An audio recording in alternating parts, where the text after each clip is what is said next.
New York Governor Andrew Cuomo is trying to backtrack tonight after making these highly divisive remarks. Listen. Who are they?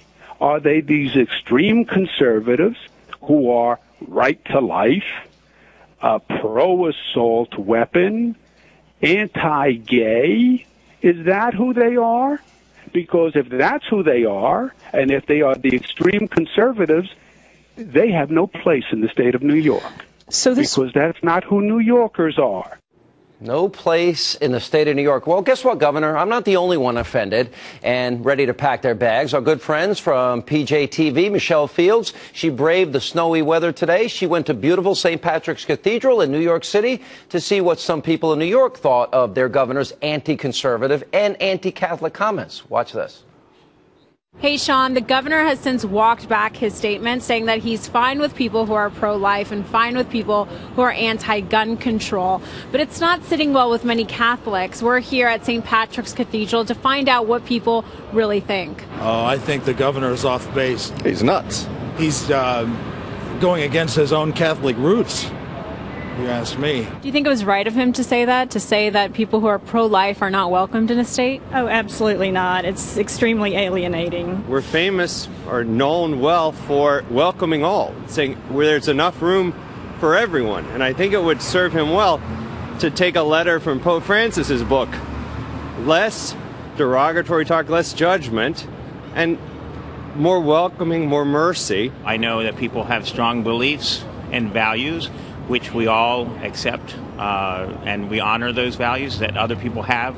But New York City as a whole has always been the place for everyone. We have a right to agree or disagree, but we do not have a right to say there is no place for them here in the city or in the state. His flip-flopping on the issue just goes to show you that, being a politician, he's not going to, he's going to try to slide out of that extremist statement. He has since walked back. Do you think that it's sincere? He's a politician. Walking back, they do that all the time. Do I think his backtracking is sincere? I think backtracking is rarely ever sincere. I think he goofed when he said it in the first place, and I think he's just correcting himself now. I'd probably be doing the same thing in his situation, but it's hard to think that he's sincere about it. Now, yesterday and again today, we reached out to Governor Cuomo's office and extended an invitation for him to come on this very program and explain himself. Now, his staff, they didn't have the decency to even reply to our producers, but we didn't stop there. We reached out to the offices of Congresswoman Debbie Wasserman Schultz at the DNC, Senator Chuck Schumer of New York, and Senator Kirsten Gillibrand of New York, also former Secretary of State Hillary Rodham Clinton, and New York City Mayor Bill de Blasio, all asking for a statement. No one, let me repeat, no one gave us a statement, which means they don't have the moral courage to speak out against a member of their own party. Joining me now with reaction to all of this, Fox News contributor, Father Jonathan Morris, and from the Fox Business Network, Stuart Varney, the co-host of The Five, Dana Perino. Welcome, all of you. Thank you, Sean. Father, let me start with you. You're pro-life? Absolutely. You're pro-traditional marriage?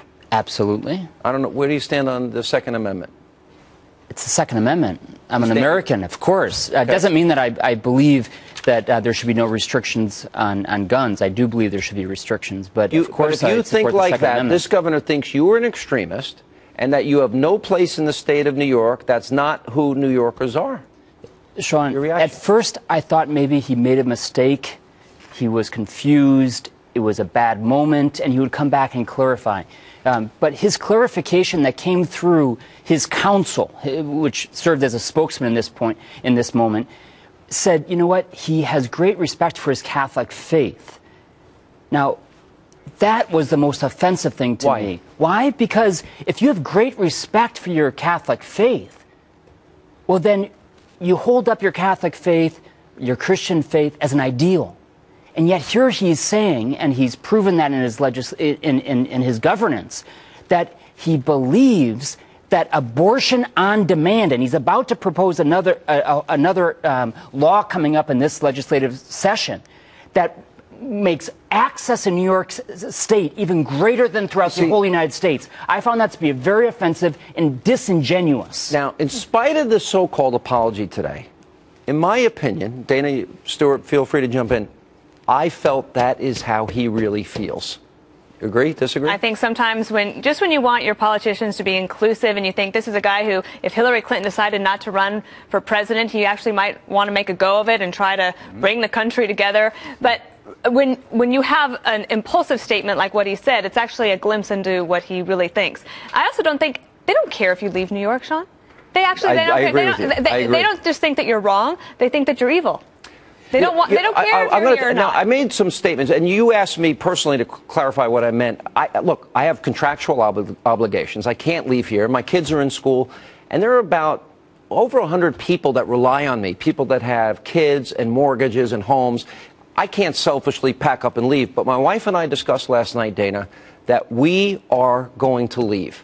I wouldn't pay a 10% state tax in Florida or Texas. I would save a lot of money.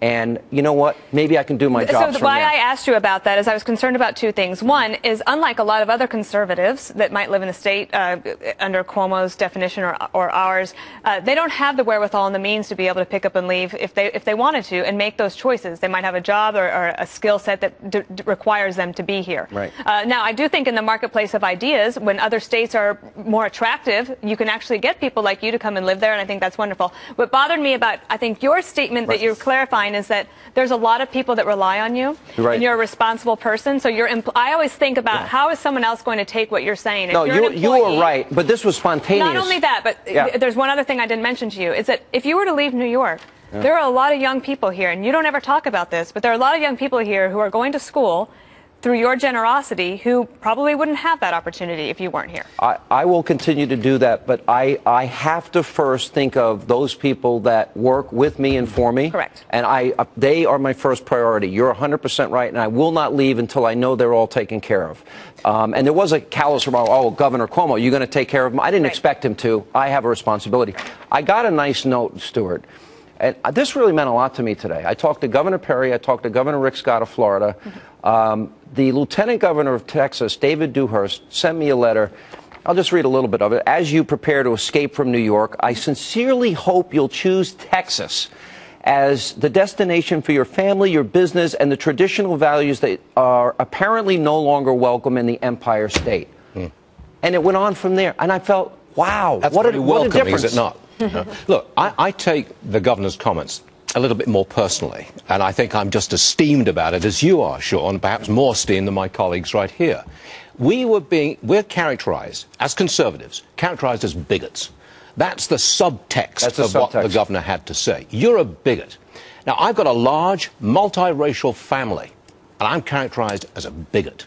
I'm a practicing Christian, and I'm characterized as a bigot because I'm a conservative. This kind of thing's been going on for a long time. The left taking what they think is the moral high ground and characterizing people like me as bad guys. Listen, we are above you, and I resent it, and I feel insulted by it. Wait a minute.